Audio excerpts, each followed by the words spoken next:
Hi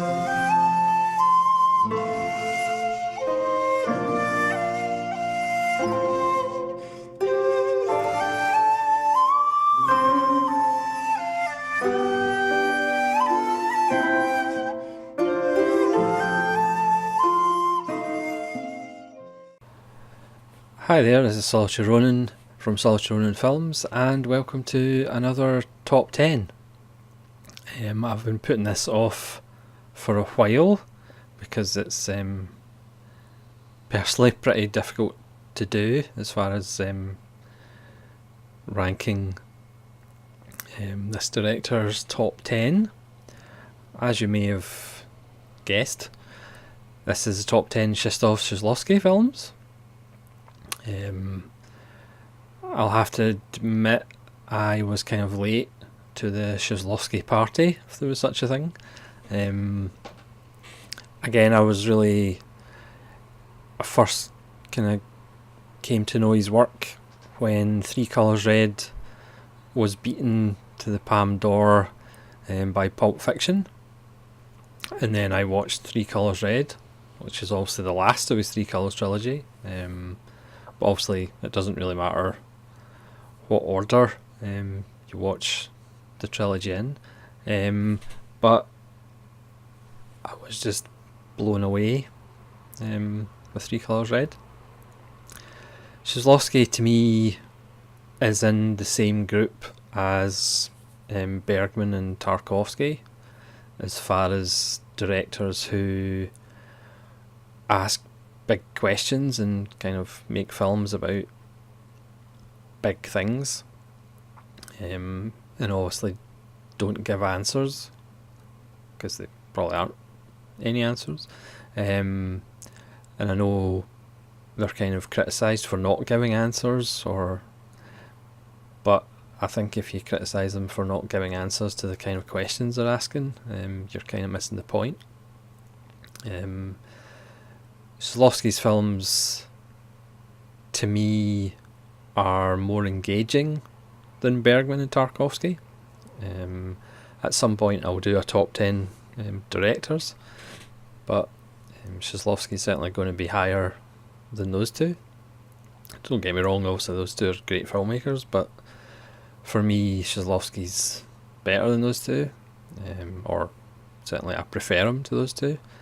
Because like I said, these films are more engaging, his characters are more engaging. Now he has a really good collaboration with Zbigniew Preisner. I've probably butchered his name, I apologise to any Polish viewers, who did the majority of his music, and I would recommend, if you're that way inclined, getting the soundtracks, because they're quite beautiful. So I'm going to attempt to do a top 10 of his films. Now, sadly he died way too early, and if you've watched my top 10 cinema tragedies, he's my number one, as far as the fact he was just about to come back and start another trilogy of Heaven, Hell and Purgatory. And even though those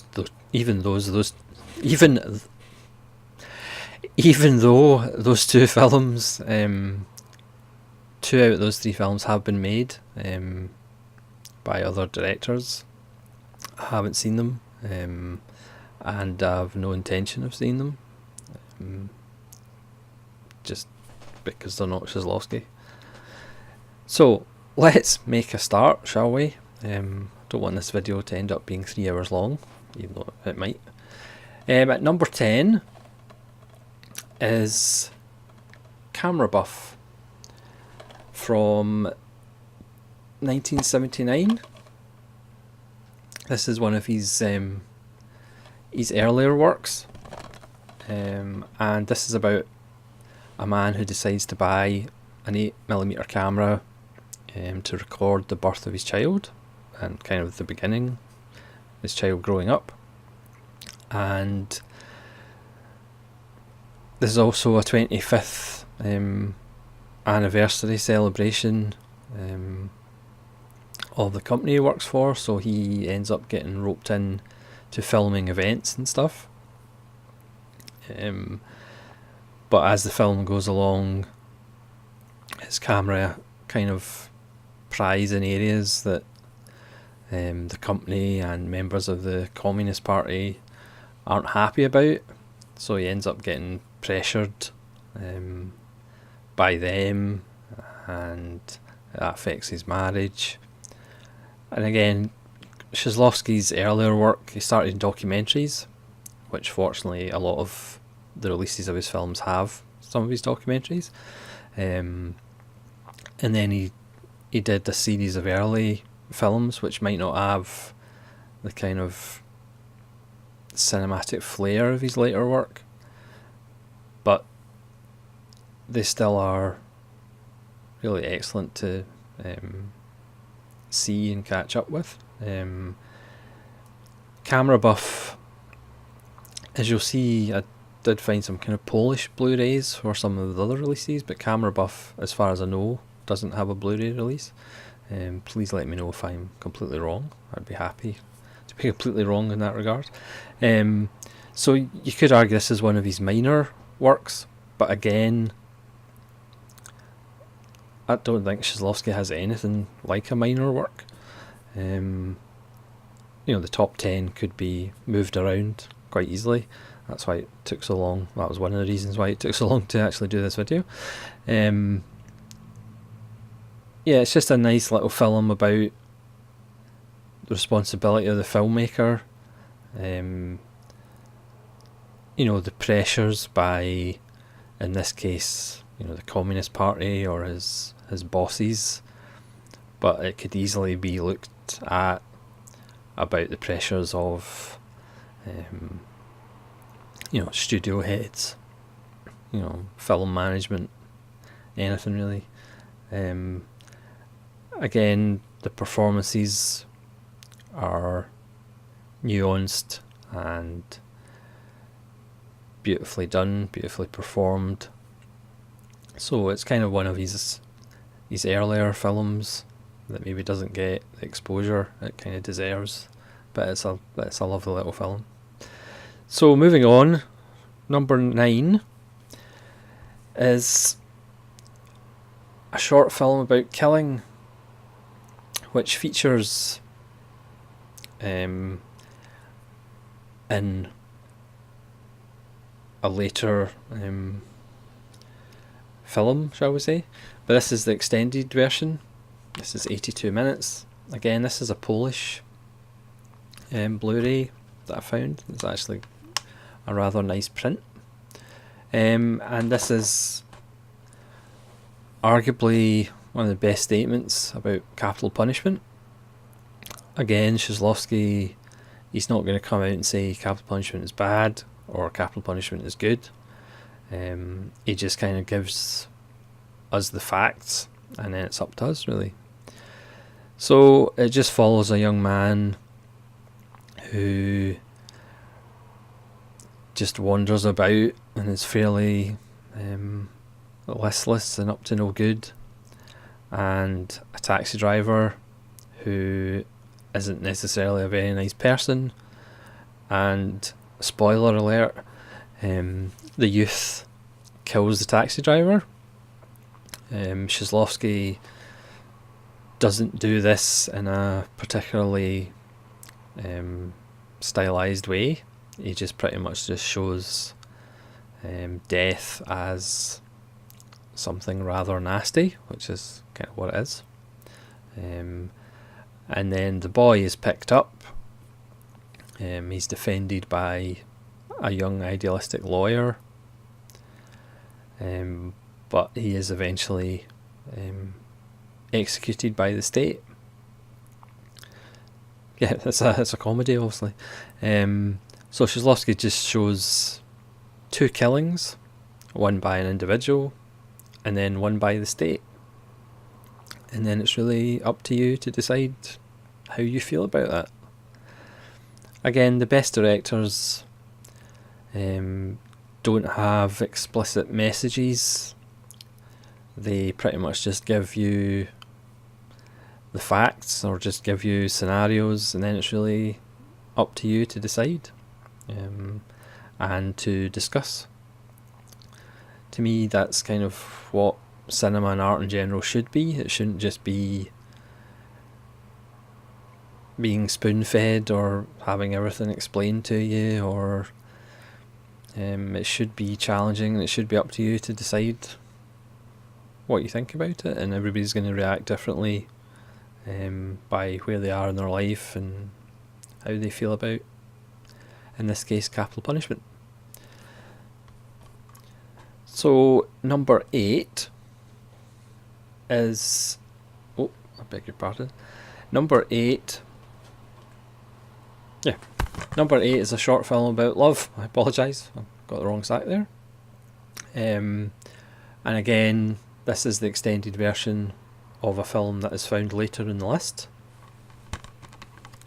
And again, this is the Polish Blu-ray, which is actually quite a nice copy. And this involves a young man who spies on a woman in the next apartment block from and then the woman finds out, and I'm not going to spoil it. And this is just a beautiful film. Again, it's about the reality being different from fantasy. It's about kind of obsession, and again, it's done in a typical Kieslowski manner. The compositions are beautiful. The music by Preisner is beautiful. It's so well acted. And it does have surprising twists and turns. And it's just another great work. I mean, I'm not going to go into spoilers and things if you haven't watched it.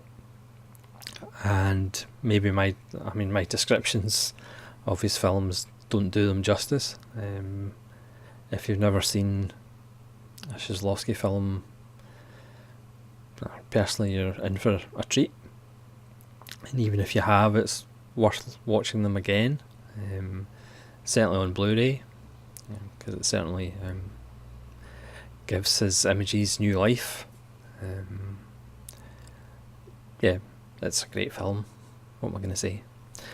So number 7 is No End, which is another one of his earlier works. This is from 1984, and strange enough, this is another beautiful film. It's about a woman whose husband has just died. He's a lawyer, and she gets involved with a woman whose husband is in jail, and her husband was dealing with the case. So she tries to, or the wife of the prisoner tries to get the woman to help her, and initially she doesn't want to do it, and then as she finds out more and more about her husband, she cajoles an older lawyer to take up the case and help. Again, I don't kind of want to spoil the thing that makes No End quite special and really quite moving, as far as the effect the husband has on the film. And again, there's no great revelation at the end. Everything doesn't get tied up neatly in a bow. You're left again with maybe more questions than answers, and that's not a bad thing. Again, it's another beautiful film, and I highly recommend checking it out, strangely enough. Again, I'm not doing a very good job on selling these. But please, if you haven't seen any Kieslowski, please watch some. At number 6, maybe controversially low, is Three Colours White from his Three Colours trilogy. Now, Three Colours White is kind of, I think, unfairly kind of treated just because, spoiler alert, but the other two films are just so fantastic. Three Colours White is deemed to be the kind of the light-hearted one in the middle of the trilogy, but in the final analysis it does actually have quite an emotional wallop at the end. Again, it's a simple tale of a hairdresser from Poland going through a divorce with his French wife, played by Julie Delpy, and he tries to win her back, and he falls in with Polish gangsters. And again, it's a synopsis that if you say to somebody, oh yeah, here's a synopsis, you should really watch this film, they will kind of look at you a bit strange. And again, this one's the shortest of the trilogy. It's kind of deemed to be, you know, the inferior one to the other two, which is true, but it's still a fantastic little film. It's full of wit. As with the other two films, the motif of white, there's lots of snow and plaster, and if you look at the bottom right of this video, you'll see an image from the film. Yeah, I mean, I don't know whether that kind of light, deft touch is actually a very astute thing by Kieslowski in between the two kind of more heavyweight films in the trilogy. But Three Colours White is still a fantastic film and well worth checking out. So number 5, again, this might be controversially high for people. This is Blind Chance. This is on Criterion. This is Region A. This is spine number 772. The Three Colours trilogy is on Criterion as well. I just have the Artificial Eye box set. And Blind Chance is kind of quite experimental. It's his last, well, it's not his last, it's his second last kind of early work from 1981.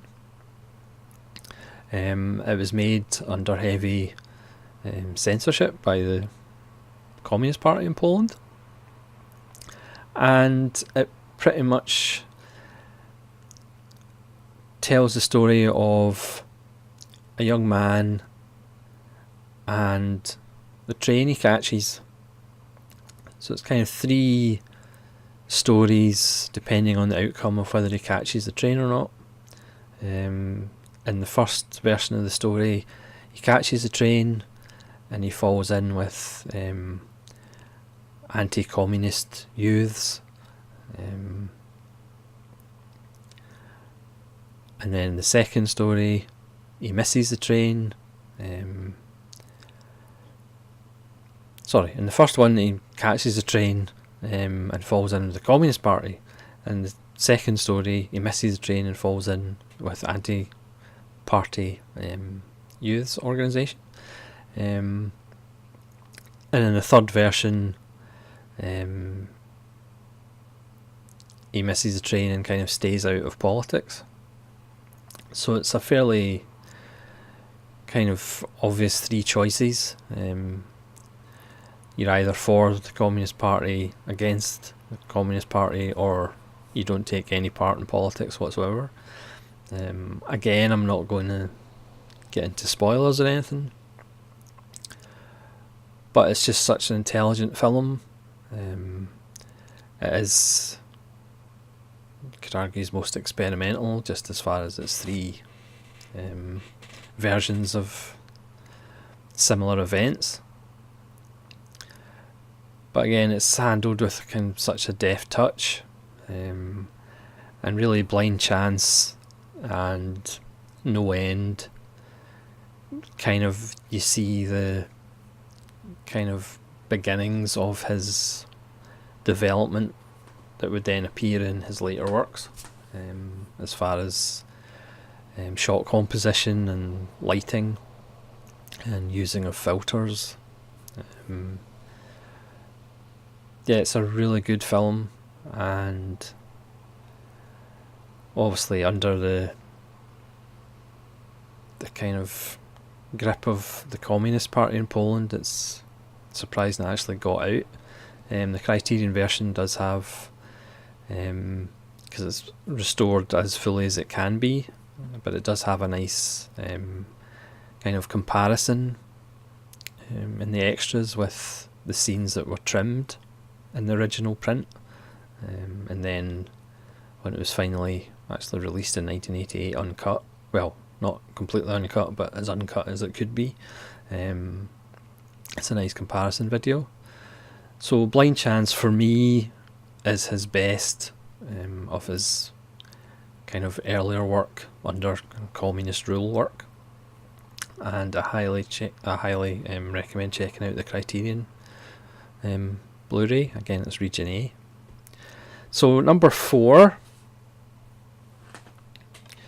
is The Double Life of Veronique, which, for people who desperately want answers and desperately want everything explained to them, is probably going to drive them up the wall. This is Kieslowski at his most kind of cryptic. It's just, again, it's a simple story of a girl in Poland and a girl in France, and they seem to be identical. Again, not going to go into spoilers if you haven't watched it, but they both see each other, and then that leads to kind of big questions for one of them.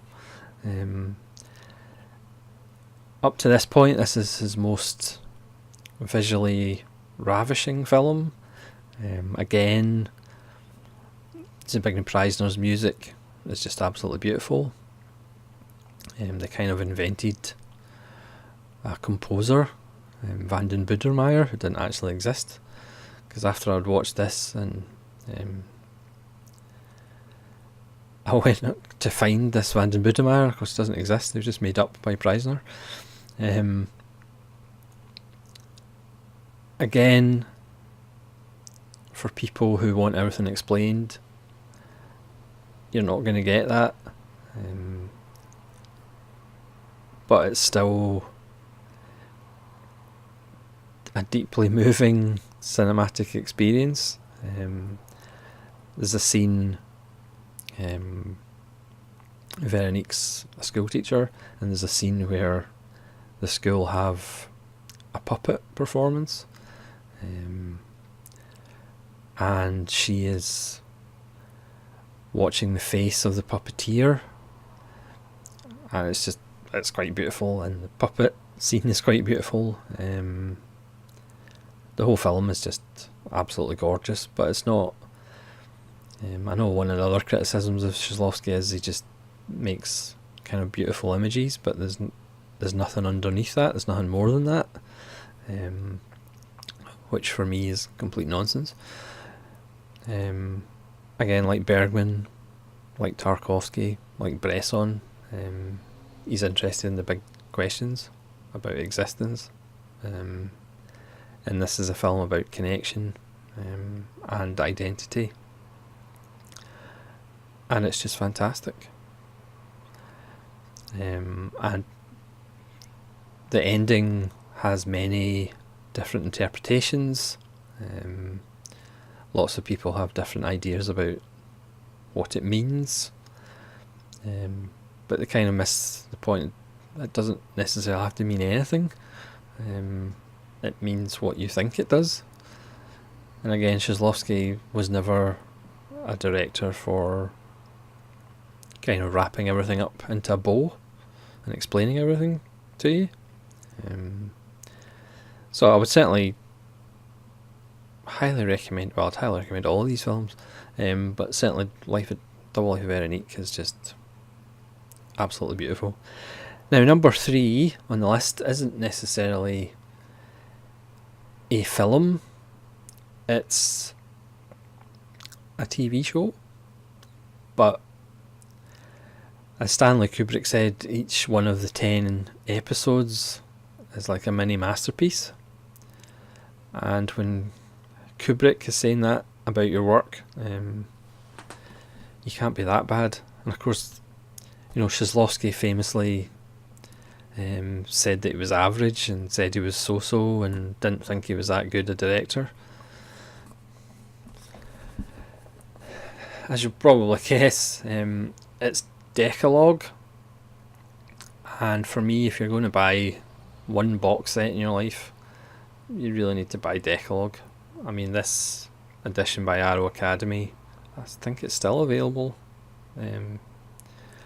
It's just absolutely stunning. Decalogue was 10 films that were shown on Polish television, and each one is roughly about one of the 10 commandments. In this edition you get a lovely book, and you also get some shorts, some of his documentary shorts, which are very good. Yeah, I mean, it's an immense piece of work, and the great thing about it is, I mean, all of the films are between like 52 and 57 minutes long, so you don't have to sit down and watch them all in one go, which would be quite impressive if you did. Like I said earlier, a short film about killing and a short film about love are included in this in their shortened form. This set has 4 of his shorts and an 82-minute documentary called Still Alive, which was made in 2007 about Kieslowski. It has a Guardian interview with Kieslowski with Derek Malcolm. It has an appreciation by Tony Raines, who many of you know does a lot of Japanese film extras. 128-page book. I mean, this is, if I can show it the right place, I mean, it's absolutely beautiful. I remember when word of it actually being released by Arrow was, it was pretty overwhelming. I actually had this set on video, and of course it was like big chunky boxes for, it came on 4 videotapes, and then I had it in DVD, and obviously I've now got it in Blu-ray. It's one of those works that, it's pretentious to say kind of it's life-changing or anything, but it's just there's such brilliance in those 10 episodes. Even from the get-go, episode 1 is just absolutely phenomenal, which is about a father and a son who are really into computers and kind of have programs that kind of tell them about weather and things like that, and they have all the locks in their house and the lights all rigged to their computer. And it's also like a examination of the existence of God and stuff, because the son's aunt, believes in God, and it's again, I can't do justice to Decalogue or any of Kieslowski's films. This is just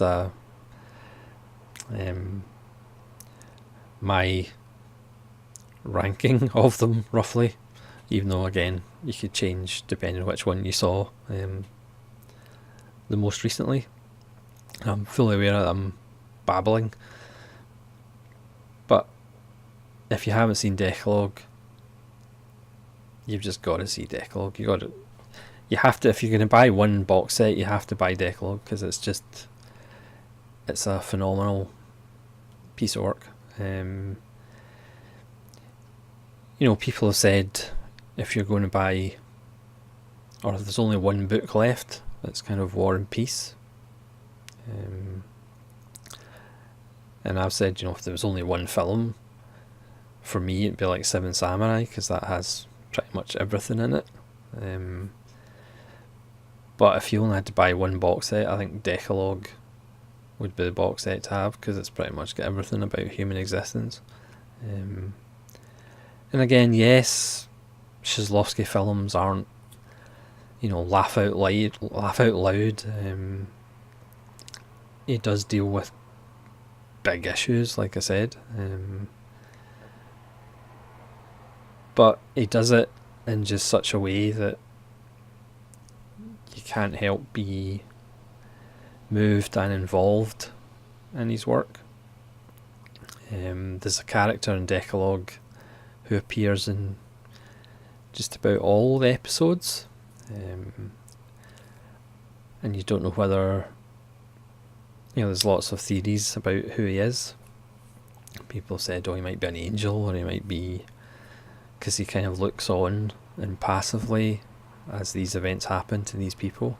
I should say Decalogue is it's set on a housing estate, so through the 10 episodes, characters kind of cross paths, and you'll see characters from other episodes, so it just makes it this wonderful big living organism of a piece of work. You really feel the community. Again, I'm doing a very bad job of selling all of these films, but they are special works. And again, it's just sad that we didn't get more, but again, we always have to be thankful for what we have. Anyway, moving on before I start weeping like a small child. These top two for me, they can be fairly interchangeable, but number 2 is Three Colours Red with Irene Jacob and Jean-Louis Trintignant. And this is the simple story of a model who crosses paths with an ex-judge, and their relationship, and how fate or blind chance, if you will, the impact of that on their lives.